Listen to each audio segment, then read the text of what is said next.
My name's Monk Rowe for the Phileas Jazz Archive. Very pleased to have Tom Kennedy with me today, a bassist extraordinaire and composer and recording artist. Thanks for joining me. Well, thank you so much, Monk. It's my pleasure.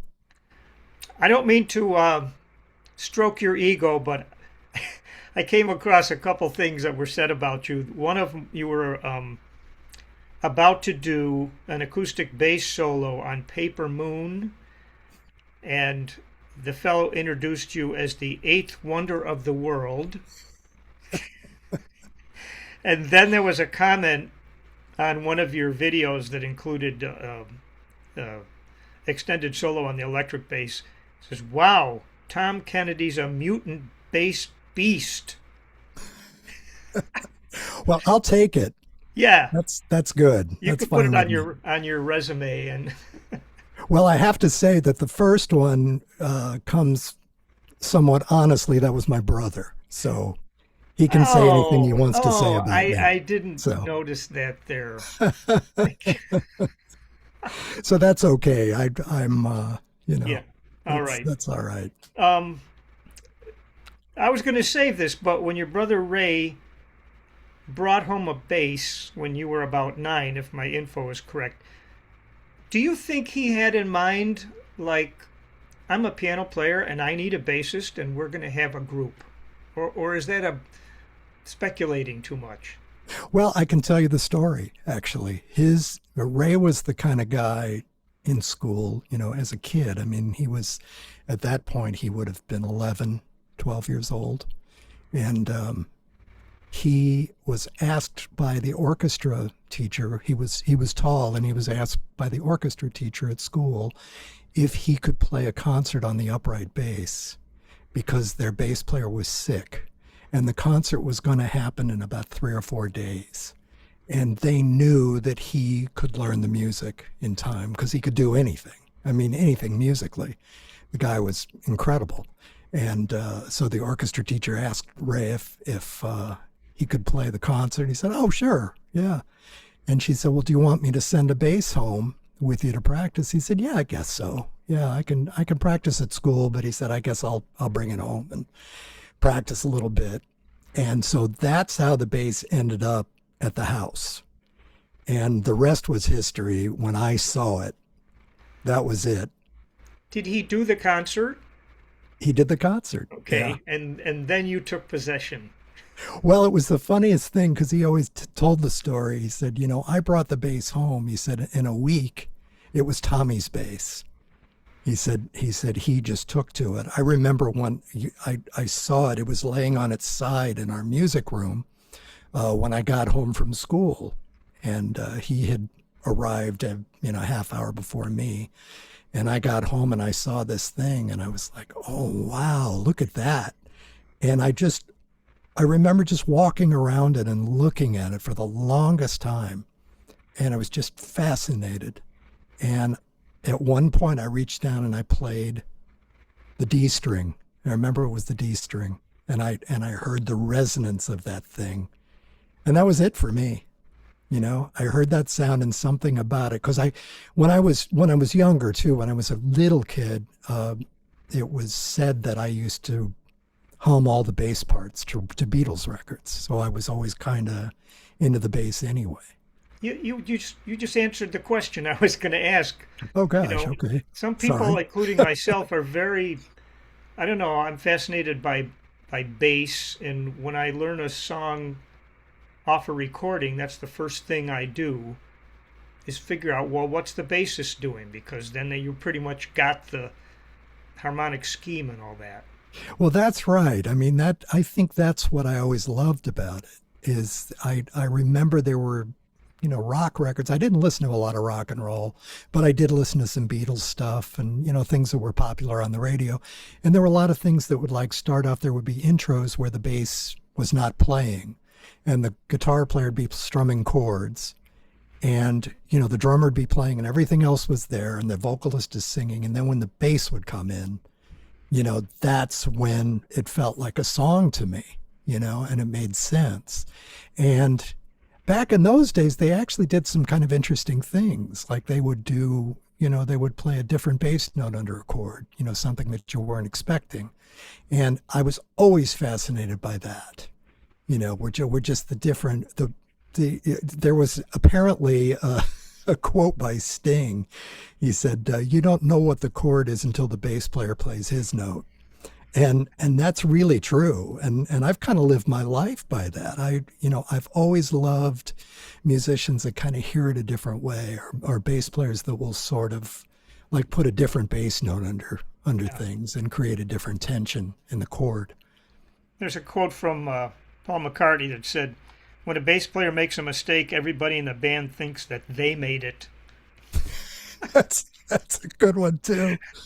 Exactly. Yeah. Because if they make a rhythmic mistake, it sounds like a hiccup or something. And is there a typical, at this point in your career, is there a typical week for you?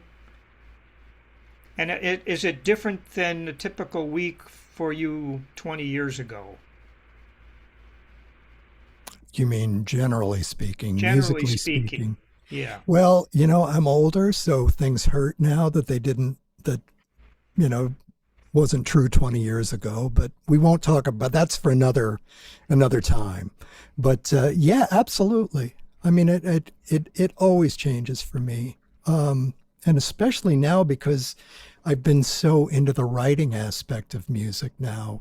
Creating, composing music, and I was just working on something today. And 20 years ago, I was more concerned about just playing and being on the road and what that lifestyle was. And it's really the last 4 or 5 years for me, starting with the pandemic, this idea of being able to create my own music has really kind of taken priority over everything else. I actually introduce myself as a composer and bassist now, and it's fascinating to me. So with that, I mean, maybe that's not quite as general as maybe, pertaining to the question, but for me, that's, it's monumentally different now. It's so different for me. Is that focus evident in your recordings? I think in 1996 you did Bases Loaded, and 30 years later you have a new release called New Start. Is that information correct? Well, New Start was the one I did that. That in was 2 years ago, right? Yeah, that came out in 2023, and this is called The Summit. The Summit, right? The latest one, yeah. Okay. Which is not available on CD here yet. Okay. But it's on all the streaming platforms. Yeah. Just to be clear. Do you and your compatriots have debates about whether to make CDs or not? Oh, it's an ongoing thing. I mean, the nice thing about our group, our demographic of audience is most of them still have CD players. So that helps us, I mean, it's funny though, but it's the joke on stage. I always say, well, for those of you that still have that machine called a CD player, we have CDs available. It's something for people to take home. And it's funny because I normally have CDs printed up when we do a Europe tour, which we just got back from last month. And I usually have a certain amount printed up, and then we sell them, on the gigs. And I would say 50 or 60% of the people that I sell them to say they don't have a CD player. But it's something for them to take home. And it's something for them to remember the concert from. And I think they probably figure out a way to play it. Maybe in an old computer they have. Or an old car. Yeah, or an old car, exactly. But it's fascinating to me. It's great, and I think there's some nostalgia to that with the younger kids too, that never had a CD or never owned one or, Yeah.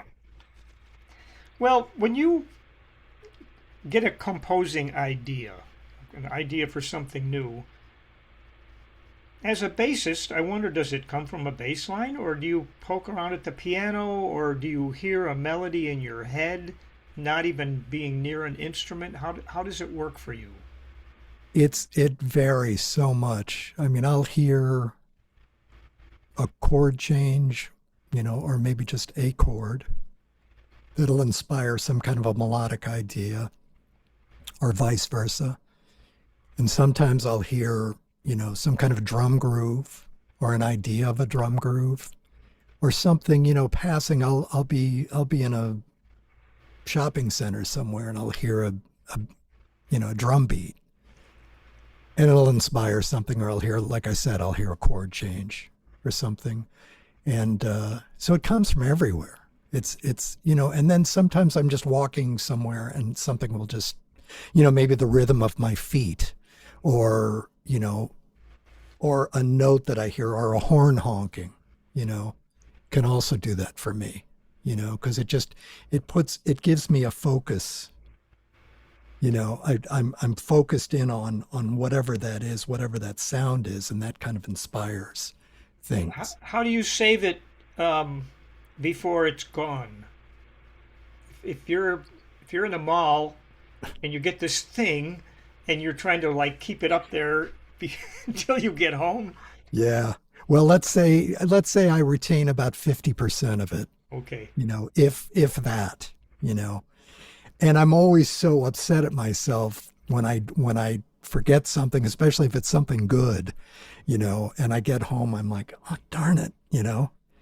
A lot of times though, I have the little app on the phone and I'll just sing it in, you know, Hmm. and sometimes I get home and I listen back to that and I'm like, what is that? I have no idea what that is, but sometimes it's helpful, but yeah, a lot of the stuff is just lost in the wind, it's there for a second, but I'm, I have confidence that something else comes, and it always does.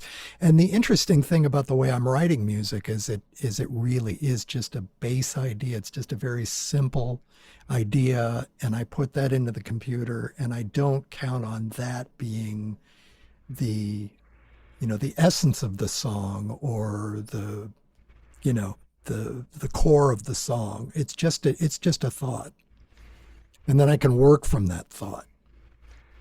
This is a rather nebulous question, but do you have hopes or anticipation of what your audience is going to take away from an original composition of yours? As you mentioned, the core of the song. When the song is over, someone has listened to it. What would be your hope that they would maintain?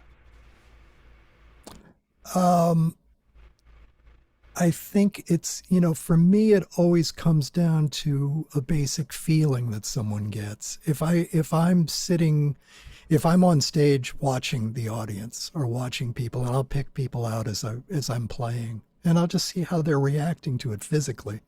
And a lot of that is, the smile on their face, if they're tapping their foot, if they're moving in their chair, you know, that's what I'm looking for. I don't look for some kind of an ultimate understanding of what the music is, more than just, from an audience, more than just a general joy or a general feeling of happiness, a general feeling of, somehow the music relates to them and it gets inside of them and it's infectious. And I love the fact that people don't know why they like it. I really love that. And I write the chord changes and I write the interesting things and the turnarounds for people that do understand that, But then I'm trying to maintain this feeling of energy and, a good feeling, a happy feel. I try not to write a lot of dirgy, dark stuff that people are going to, sit there and say, "Oh, that's jazz music." Okay, yeah, that's jazz. I mean, and that's great, and that's cool. And I have nothing. I've there's nothing wrong with that. But that's not really where I'm coming from. I'm trying to send out a feeling of joy to people, and I try to make the music exciting, and I try to make them, sort of they're sitting on the edge of their seat.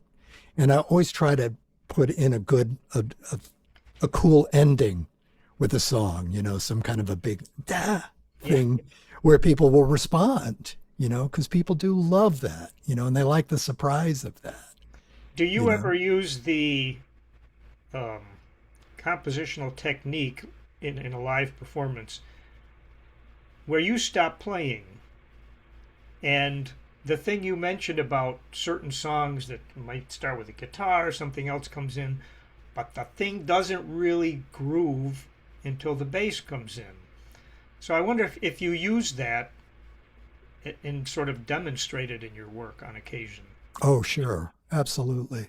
Yeah. I mean, that's the other thing. That's what's so great about, what I've been doing lately is I write the songs and then I go back and I arrange the songs. And that's for me, that's besides, other than creating a song and molding a song and realizing, okay, this is the song. This is it. I'm done with that part. That's the song and I'm happy with it. You know, the second most exciting part for me is arranging it and figuring out how to do things that are going to be cool for the audience and Yeah. how, and it's not, it would be so easy to say that you're selling out or that you're trying to do something that's or the common practice of trying to do it in a systematic way to make the audience react to it, but I don't. My idea is to change it from one song to another, you know, and to be creative with that particular song, and try to arrange that song in a way that's exciting, as its own entity, so I'm not looking at a systematic way of, oh, I'm going to put the hook here and I'm going to make the ending this way. And then the next song, I'm going to do the same thing and Hmm. put the hook here and do Yeah. this. It's not a repetitive process. It's an individual song. There's a lot to be said for rhythms or licks that you repeat a number of times because I think the audience hears it the first time, they hear it the second time, and then they're like, okay, and they get it, and then maybe the fourth time it's different or it's not there. Hmm. And like they might not be able to explain, like, did you catch that thing? But it's getting to them. Yeah, exactly. Yeah. And like I say, I mean, it kind of makes sense.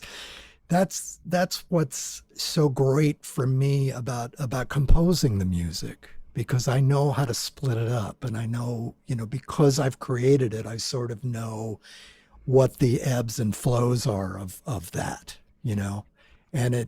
so it's very rewarding for me, and I think my only criticism from if anybody was to criticize me is that I'm kind of a control freak because I like it done the way I had intended it to go, Yeah, and I'm a member that's of that club. I mean when it's your music, and I have to say that everyone that has played my music has had a lot of respect for that. And I think people appreciate someone that has a plan, Yeah. on the other side of that.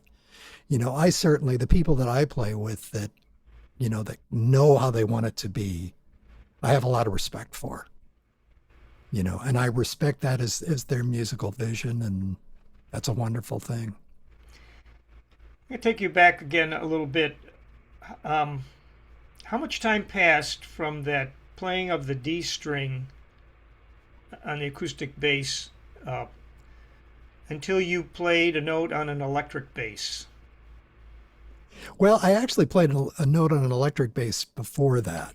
No kidding. Um, yeah, my brother was graduating the sixth grade, graduating elementary school, as we called it. And he was playing, I can't remember the song that he played, but he wanted to play a little jazz thing, a little jazz trio thing. He had just started playing piano at that point, and he recruited one of his classmates to play the drums with brushes. He showed him how to play it. And then this is the way Ray was. And so he said, Tommy, you like the bass. We're going to borrow a bass from the music store, and you're going to play this part on the bass. And that's what we did. And so for his graduation, I played electric bass, and I think I played 8 notes total, on the thing. It was a very simple little thing, but that was my first experience playing the bass. But it was really interesting because I didn't really take to it, on the electric bass. I wasn't so interested in that. Mm-hmm. And but when like I say, when I played the note on the upright, and that was it. That's where I wanted to be. Who were your favorite acoustic players early on? Who did you seek out to listen to? Well, there was a great bass player in St. Louis that I heard first. And, I had started playing bass, and Ray and I would try to, play standard songs, and he'd kind of teach me the songs. I was just starting out. He'd been playing over changes for a while, and he knew some tunes. And so he was showing me the tunes, and we would play together. And then we went out to hear this great jazz pianist in St. Louis named Herb Drury. And he was just phenomenal. He was a wonderful pianist. And Ray had actually thought about taking some lessons with him. And so we went, my parents took us out to hear them. But his bass player, by the name of Jerry Cherry, this guy was unbelievable. And they were a trio. It was the Herb Drury trio with Jerry Cherry on bass, and a guy named Art Hegel played drums. And we were kids. I mean, I was 10 years old, and just blown away by this guy. So he became my mentor. It turns out he's a luthier. He was a luthier, and he ended up doing a lot of work on my bass through the years, and we were just inseparable. But he was my first major influence. And the first time I went over to his house, he said, "You got to hear Ray Brown." And he put Ray Brown on for me. He put an Oscar Peterson album on. Do you remember the one called Very Tall with Milt Jackson? Yes. Yeah, the Oscar Peterson trio with Milt Jackson. And he put that on for me, and that changed my life.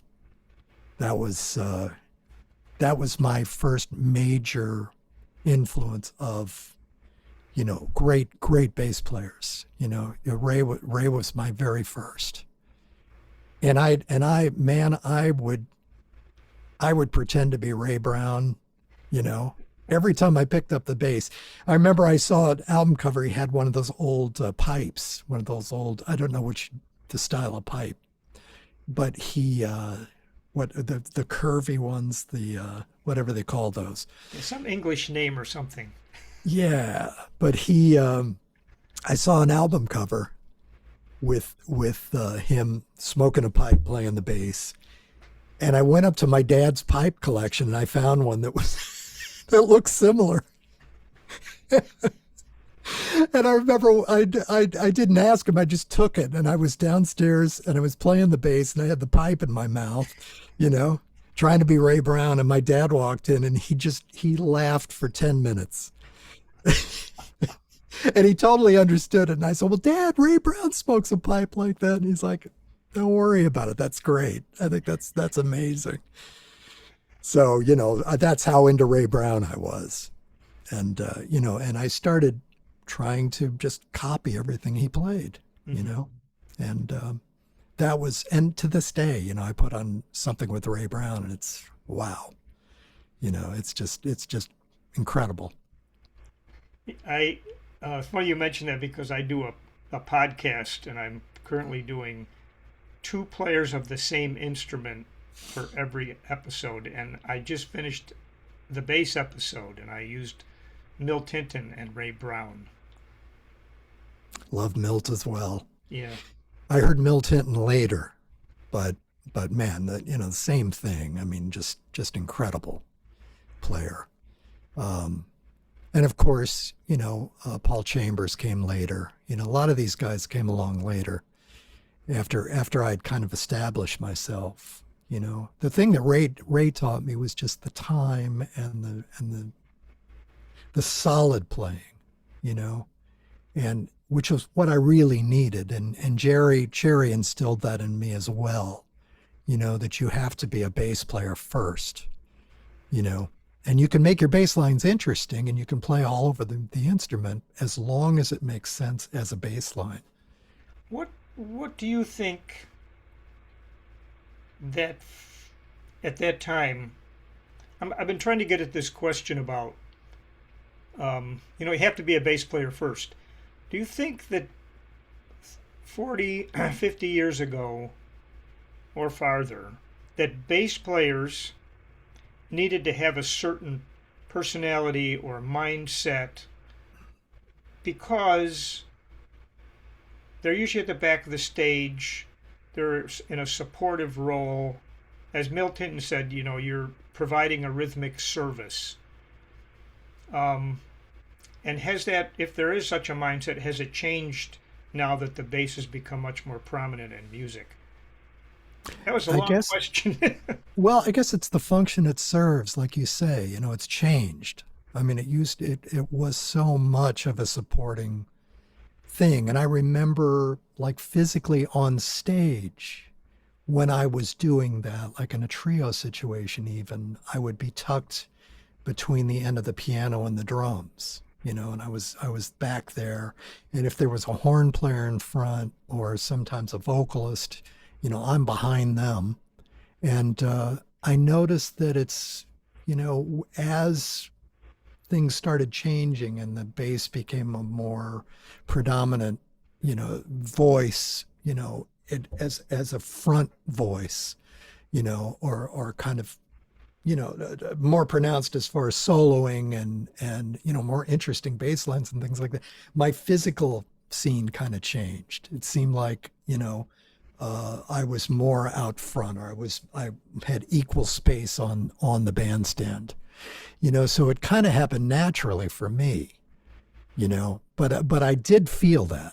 It was very funny. I remember the first time I went out to, and I can't remember who I was playing with, but it might have been steps ahead. But the first time I got on the stage, I was standing, in my own spot. There were 5 of us and we all had our equal share of the stage, Oh, you have to start wondering about, gee, how am I looking today? Because normally I don't have to worry about it. Well, normally I was wearing a suit and tie, and I was back there,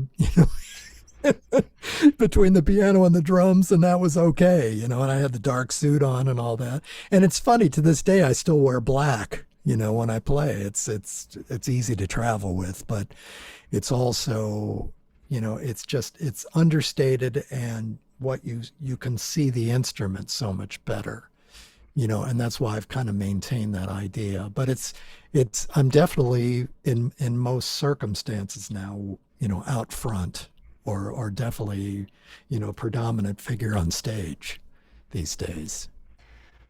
When you were playing acoustic and it came time for the bass solo, what was your preference for the rest of the band to do during your solo, especially the drummer?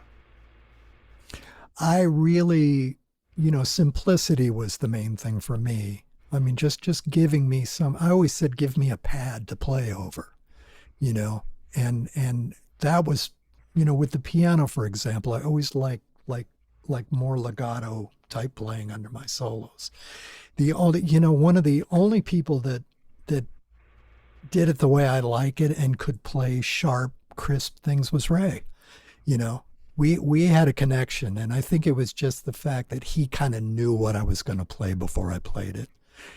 So he would really just kind of enhance, whatever I was playing on the bass. And I remember I was always so comfortable with that.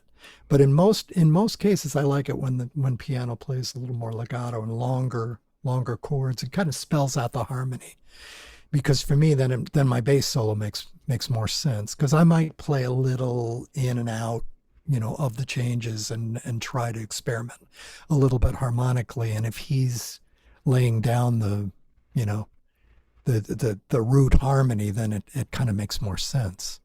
And it's definitely the same with drums, that I would rather would be less bombastic, a little bit more just a controlled sort of pad underneath, you know, with very very you know a very well spelled out feel, and time. And I always loved 2 and 4 on the hi-hat. That was always my thing. I said, please just always play 2 and 4 so I can feel that.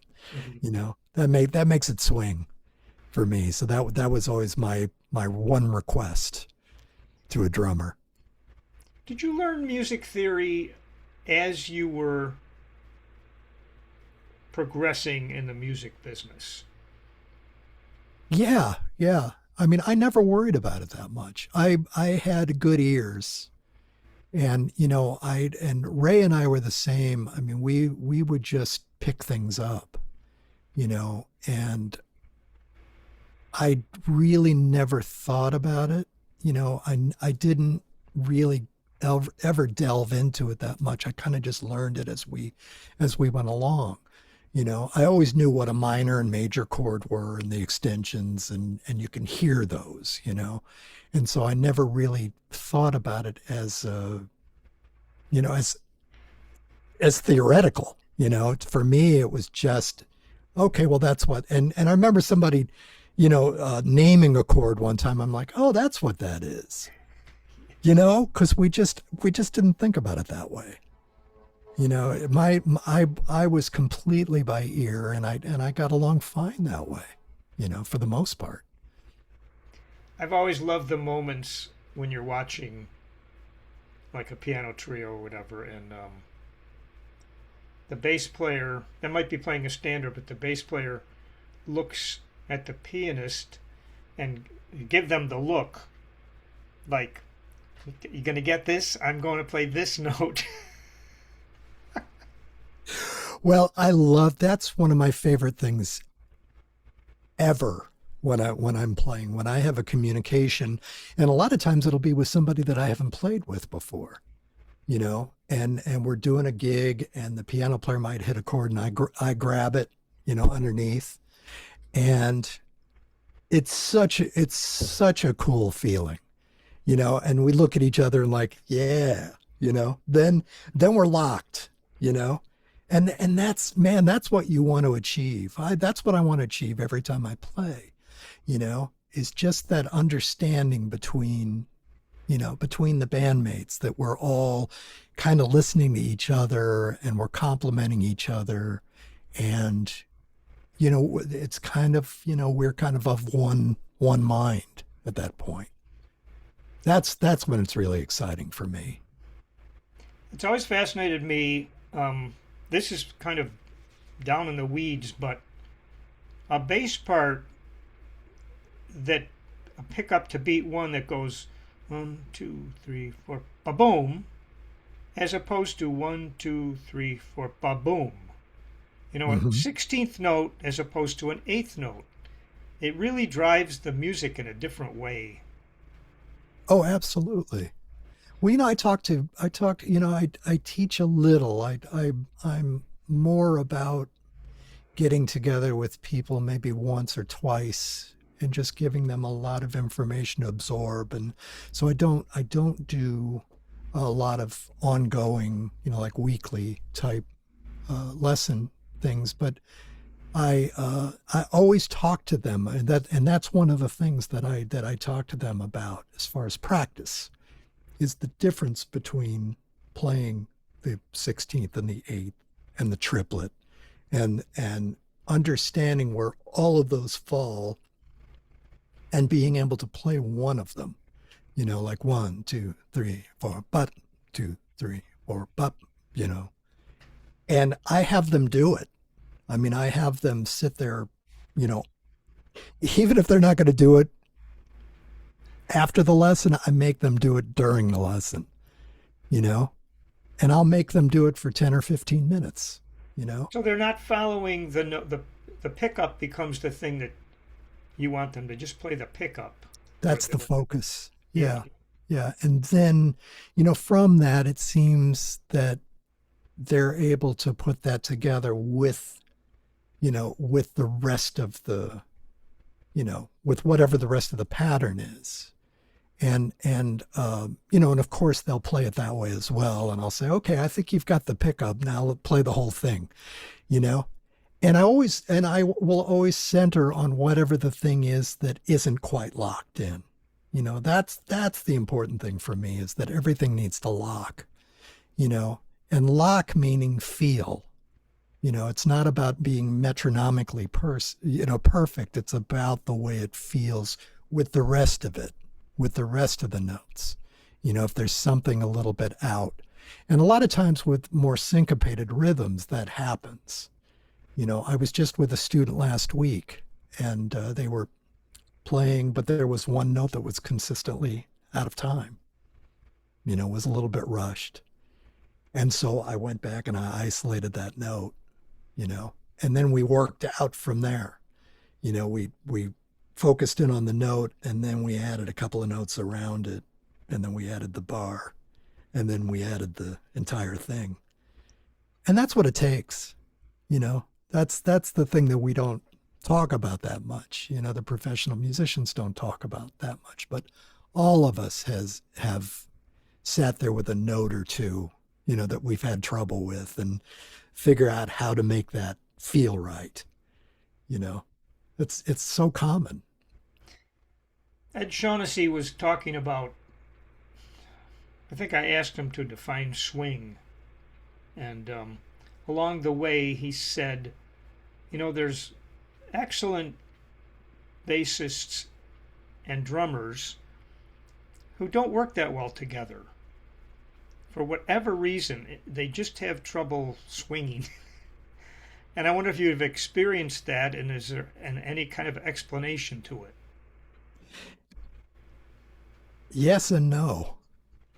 Yes, I've definitely been there. I mean, and it's funny. It's really perplexing for me.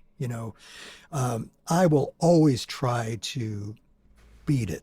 I always try to get through it and find some way to communicate, and some way to make it feel good. And a lot of times it's a fun challenge to do that.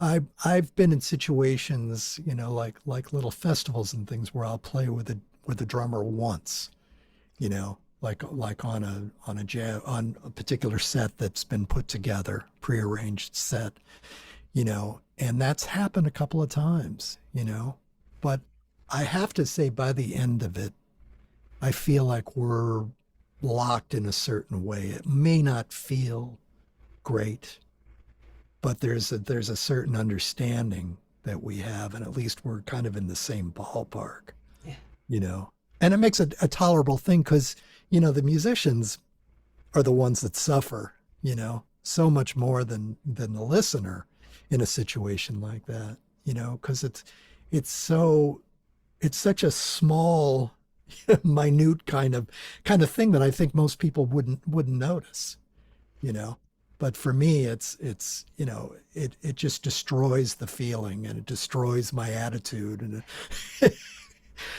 and it's I'm either going to let that happen, or I'm going to try to figure out how to get through it. I feel like heading to the bar afterwards.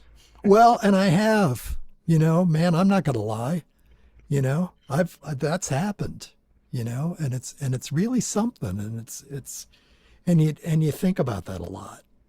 And I think the only medicine for that is then to go play with somebody where you're locked in, and that's the cure, because then it's not you,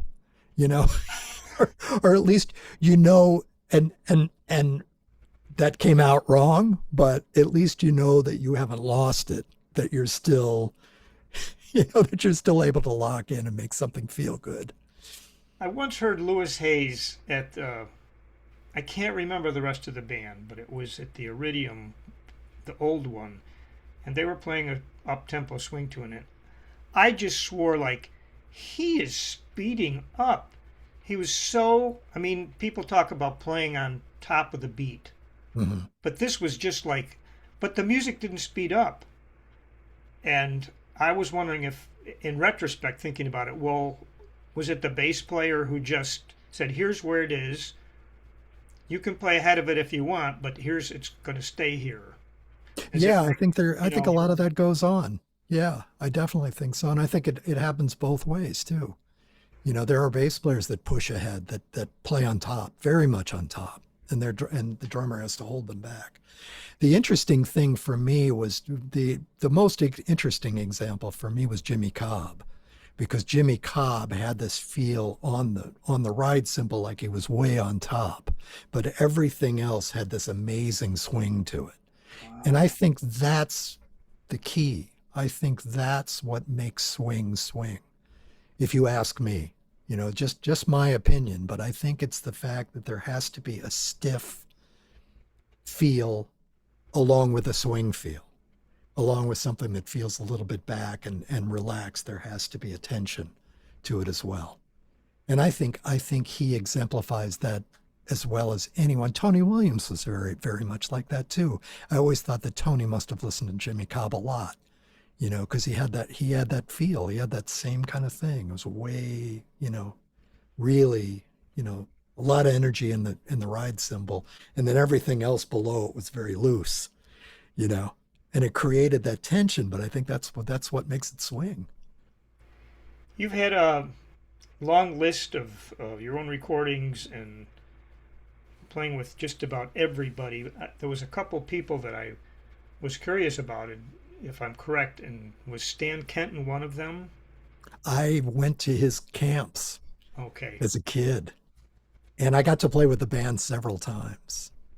And boy, I was just listening to a Stan Kenton concert last night with John Worster on bass from like 1972. And Peter Erskine was playing drums Oh, at that right. time too. And that's when I met Peter. That was when I actually met Peter Erskine. I was the first camp I went to, I was 12. You were supposed to be, and I remember that because you were supposed to be 13. And we told a little, Okay. we lied just a little. You're revealing it on film now. I know, isn't that terrible? Boy, I'll pay for it. But no, it was, but I had to go. That was just, my dad had taken us to see Canton in St. Louis. There was this place called Grant's Cabin, and it was a great venue, and all the big bands came through, and we saw them all. But man, I saw Kenton, and I sat in front of the bass. The bass player was standing right in front of me the entire night, and boy, that was really something. So Kenton quickly became my favorite big band because it was very bass centric, and there was a lot of like low trombone and bass, unisons, and it was a real, bass oriented kind of band, as far as I was concerned, more so I think than other bands, and that really spoke to me, and I love that music. Oh, they came to Fredonia when I was there, and we had a jazz ensemble, so we really got into the Kenton thing for a while. The trumpet players especially liked it. Oh yeah, they get to screech. Oh, some of that stuff is just, oh my gosh. Yeah, it still gets to me. I mean, Yeah. it still gets to me. I actually have it on my car. I have it on my phone, and I'll be in a Kenton mood, and I just put it on, and I kind of reminisce about the camp, and because man, those were incredible times, and I was learning so much. And Kenton kind of took me under his wing too. And he said, he told me, he said, son, you are really strong. You're a great bass player. He said, and if you go to school and you graduate, and he said, if I'm still around, give me a call, you know. Whoa, you don't forget things like that. You don't forget things like that. That's right. And he was like 6'5", he's towering over me. And I'm like, yes, okay, Mr. Kenton, you know. And man, I mean, I was on cloud nine, you know. And those camps were great because they would, they had the bands and everybody was assigned to a band and you play in the band. I didn't care about any of that because they had an evening concert every night. The band would play. They'd play a set for us every night. And I had my little seat in the balcony, first row, front row, said the bass sitting great up there, you know. And I would just sit up there and I was just, that was just, there was just nothing better than that. That was the best thing in life at that point. Good way to put it. So decades later, you're playing with Mike Stern and Steps Ahead, and I see these videos where you're playing unison complex melodies, with the guitar or keyboard, whatever, and there's no music on stage. So if there's a question here, it's like, do you feel you're adept at memorizing, and how do you do it?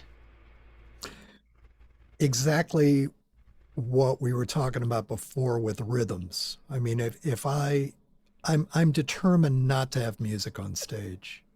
I would rather have a song, an entire song on stage, maybe a set of chord changes if there's something confusing about them or I haven't played them a lot. But as far as anything intricate like that, I want to practice that and work that up so that I don't have to think about that. And I think that was one of the points when I auditioned for Steps Ahead because, Peter had told me we're playing music from this new album. I knew all their stuff before that, but I didn't know the new album, which was called Modern Times. At that point, it was Modern Times had just come out. And he said, well, we'd love for you to come in and audition. He said, these are the songs from the new album that we're going to be doing, and you probably know a lot of the other stuff. He said, so just, kind of put these together. And I did, and I had a couple of days to do it, but it was all day for me. I just worked on it nonstop. And then I would jot down little things, if I absolutely needed to have something, that I just couldn't remember or a form, maybe a song form that I wasn't, able to get together in time. But I remember I took little scratch notes and I ended up not using them when I auditioned, And I think that was one of the things they were very impressed by that, the fact that I didn't need anything. I had learned their music, and it's I really feel like that's the way it should be anyway. I think that's respect for the music. It's a great compliment to the composer, that you take the time to learn the music, and it's a respectful thing to do,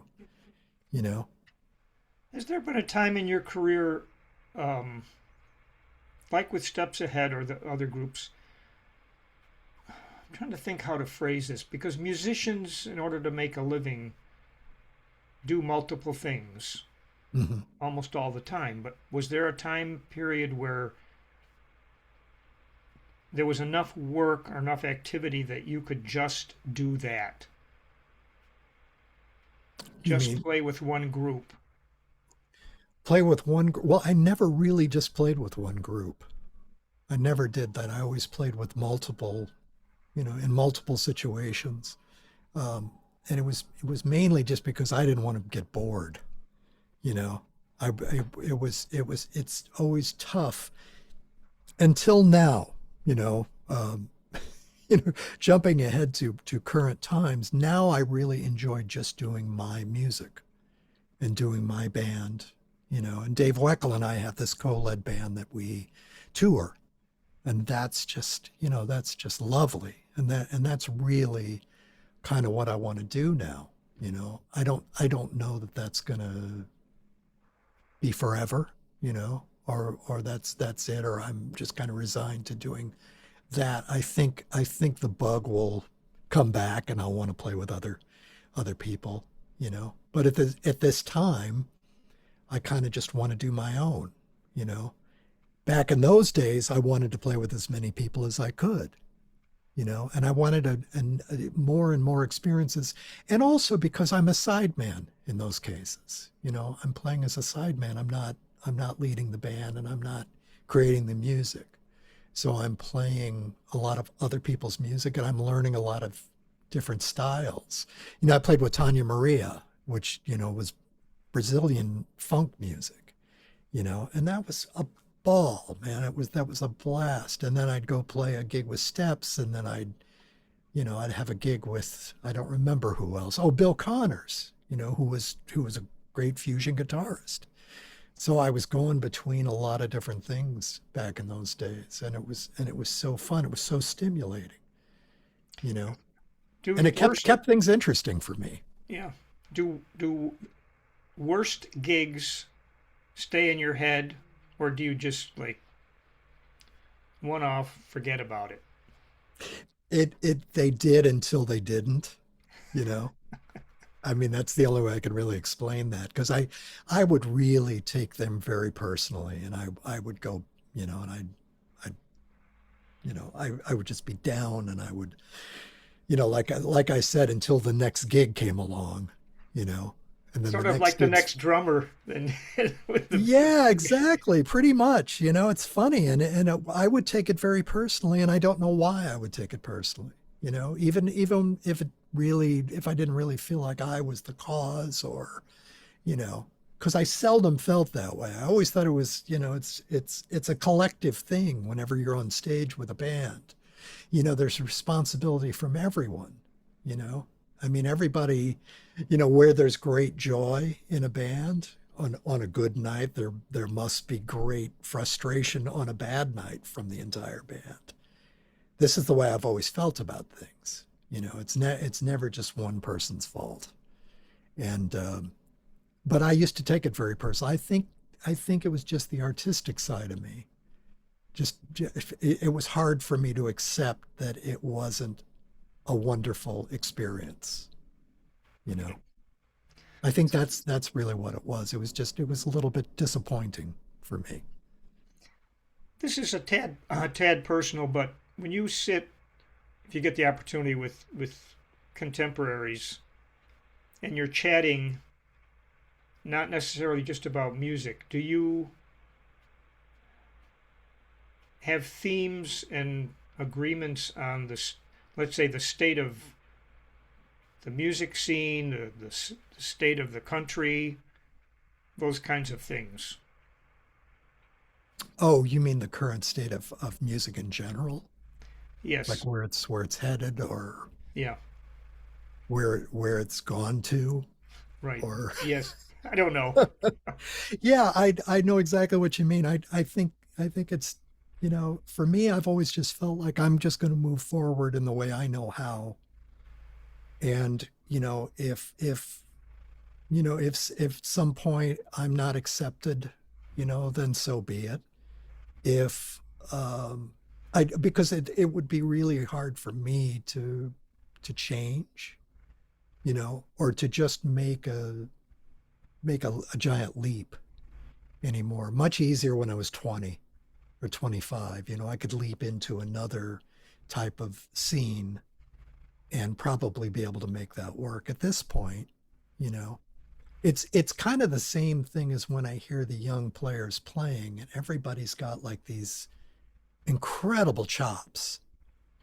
Like that's the thing these days, is that all these kids have like this amazing technique. I was known as being a technical player back in my time, but man, I can't touch these guys, you know. Really? So it's because it's a different kind of technique. It's a different kind of thing, you know. And I think the standard for that is so much higher now. Everybody's playing fast, you know. And I also just don't have the energy for that as much anymore, you know. I mean, it doesn't mean what it used to mean to me. you know. It's funny to watch the kids playing because I know how it feels because I was there, you know. Yeah, I wondered if you had certain licks that I was watching a video of you. It was in Tokyo, I think, and you were playing this incredible solo, and I picked out this lick that you played a couple times. Diggity goom, diggity goom, diggity goom. Oh yeah. Yeah. Yeah. That's one of my favorites. Okay. No, I mean, and it's and you know it's interesting because that's the other thing. That's a very interesting topic because I always think it's more about the way you place the things that you play. You know, it's more about that than saying, okay, well he repeated that lick or he did he did this lick here and then he did the same lick here. You know, I never worry about that because for me, it whatever seems to come to me or seems to fit in whatever moment I'm in is probably the right thing to do, you know. And you hear everybody repeat themselves, you know. If you listen to Charlie Parker, you know, I mean you hear a lot of stuff that he played many times, you know. But That's why man, how thousands could of saxophone players could copy him. yeah, but how could you listen to Bird and say, "Oh, well he's repeating Yeah, himself." You know? And why would that matter? You know? right. I mean, it was such an incredible, experience to hear that guy play. Every solo you heard, from Bird was just like, oh my God, you know? I'm almost, I'm leery about even asking this question, but Never be. yeah, many years ago I was in a band with a rock band with a marvelous guitar player, but obviously very just self-taught, and he would play these marvelous chords, and I'd ask him, "What was that you played?" And he would just show me his hand, Hmm. and he couldn't tell me what it was. So I wonder if when you're playing your solos, do you know what every note that you're playing actually is? What is the pitch? Oh, I know the pitches. Yeah. Well, I have perfect pitch. Okay, So I always know, and I always know what key things are in, and I know what the tensions are that, you know, that maybe the chordal instrument is playing against what I'm playing. I understand all that, and I can hear if someone puts it at substitution, I know what it is, you okay. know. Um, I name them on the spot? No. And part of that for me is that I don't want to do that. I don't want to think about it that way. I don't want to think about what this altered chord is. You know, I don't want to think about that. I want to hear my way through it. You know, I'm familiar enough with in most cases, unless somebody throws a curveball, to know exactly what the chord is anyway, you know, but I don't think about it that way. And I've never thought about it that way. And I think that was why I was so slow as far as, starting to study theory and trying to understand how to actually name chords, and to think about that because I didn't want to think that way, you know. There was a great quote by Russell Malone not too long ago. I saw it on Facebook, and he said, I didn't. He said I didn't worry about any of that stuff, and he said I didn't practice. He said I used to put on a record and I would play with it, and he said if they were changes I didn't know, I'd learn how to play over them. And that's it. That in a nutshell, that kind of summarizes the whole thing for me.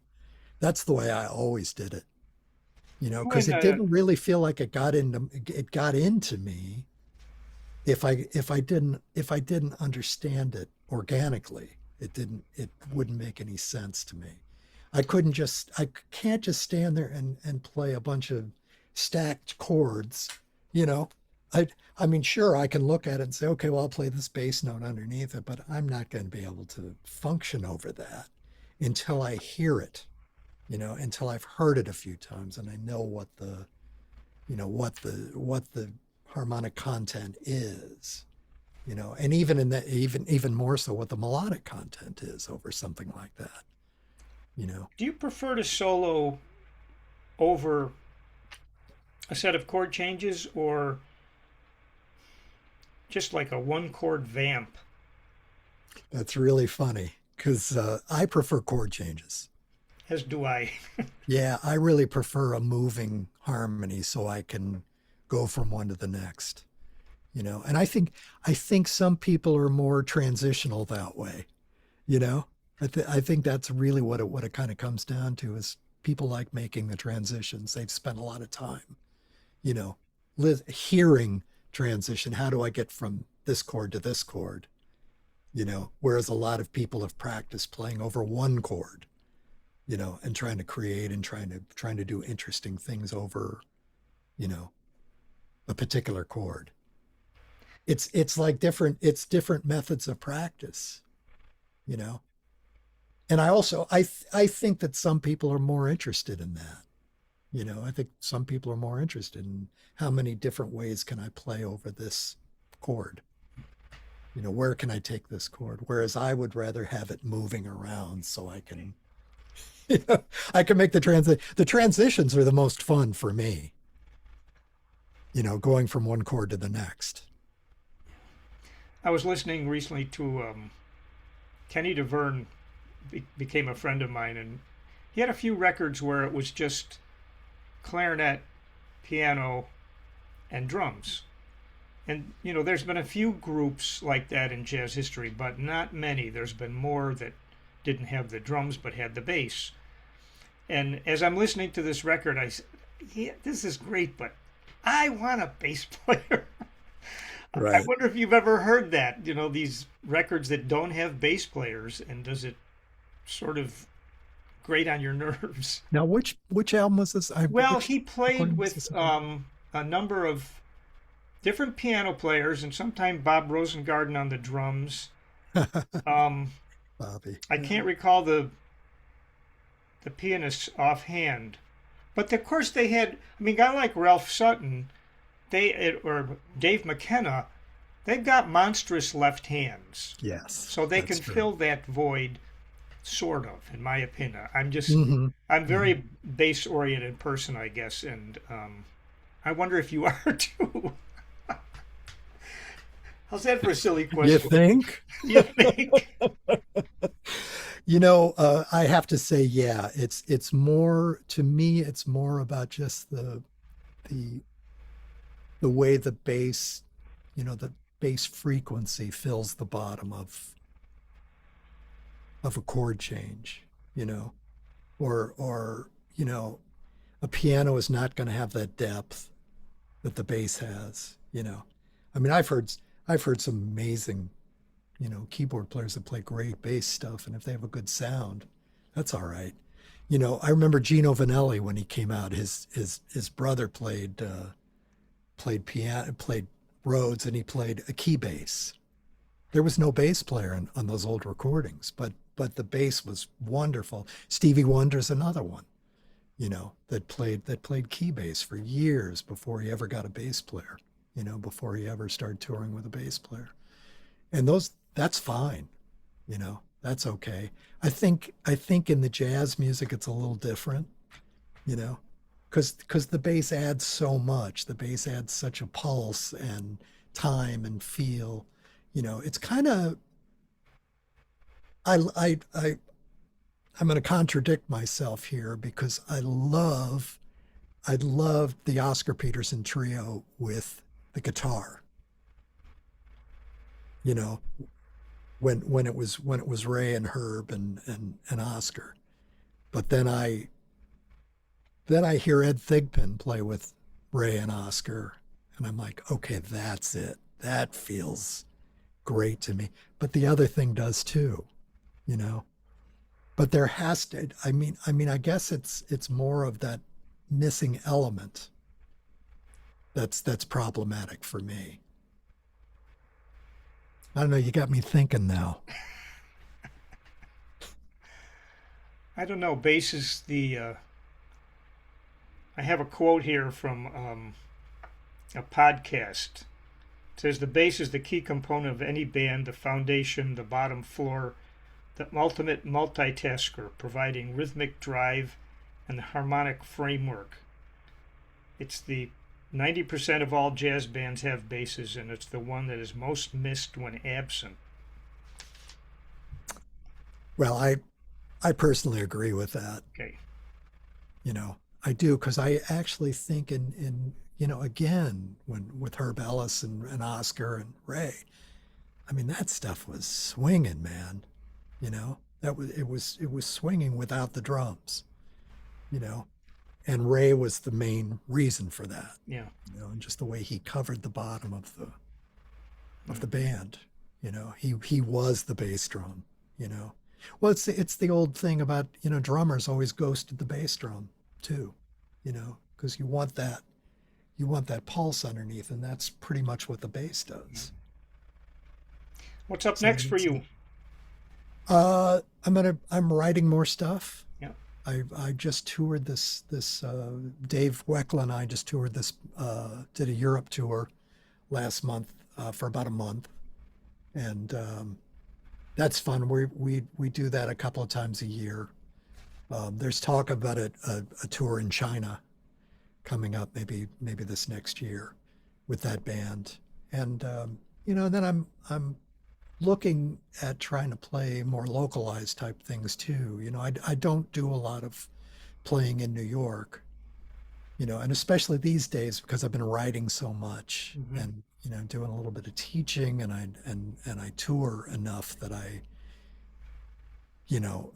just can't commit to the local scene, but I'm wanting to do that more and more, because I'd like to be home, and I'd like to play in my town, you know. And there's so many great places to play and so many great players here to play with, Yeah. So, but I'm going to continue, writing. I want to write another project, and I'm kind of in that lull right now because I wrote this new album, The Summit, and we just toured that music. And now I'm back and I'm looking at a blank computer screen and I'm thinking, I need to. You need to go walk in the mall and get some ideas. That's right. Yeah, it's funny. I mean, I the other day, I just put, I was experimenting. I opened my DAW, my digital workstation on my computer, and I don't use a keyboard. I punch notes into the computer, and I create chords that way. I create melodies that way and rhythms and everything. So I don't actually use a physical keyboard. And the other day I just randomly punched in some notes, on the thing, and I'm just testing myself, and I listened back to it, and I writing a song from it that day, and that is fascinating to me.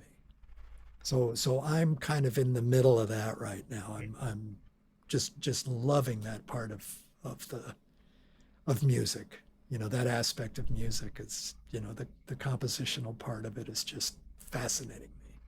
How about titles? When do titles come for you in the process? Usually some of them come early, and because I actually, like, I'll be inspired by something, and usually the title is there. Sometimes they're just like a tag. It's just something at the end of the thing. I have to come up with a title for this song because the album's going to be pressed pretty soon, and I need to know what to call this thing. Yeah. But as they go, and it's funny because as I'm writing too, I'm the players start to come into play as well. Like, who's going to play on this thing? I really try not to think about that until it develops and becomes what it's going to be, and then normally I can pretty quickly say, oh, I think, so and so would sound great on this, you know. So I think it's kind of the same thing with the titles. Well, this has been a marvelous conversation. I want to thank you for your hour here, and I learned a lot. And I want to Oh, wish you the best with your upcoming tunes and tours. well, thank you so much, and I'm thrilled to do this. And I went to the site and checked out some of your other transcribed interviews and things. And man, just to see the people that you've talked to and the old photos up there and everything, it's just, it's so exciting. It's Great. so great. I'm so glad it's there. It's been a good gig for me, I'll tell you that. It's wonderful. That's so great. Thank you for that. We need that. All right, Tom, thanks a lot. Thank you.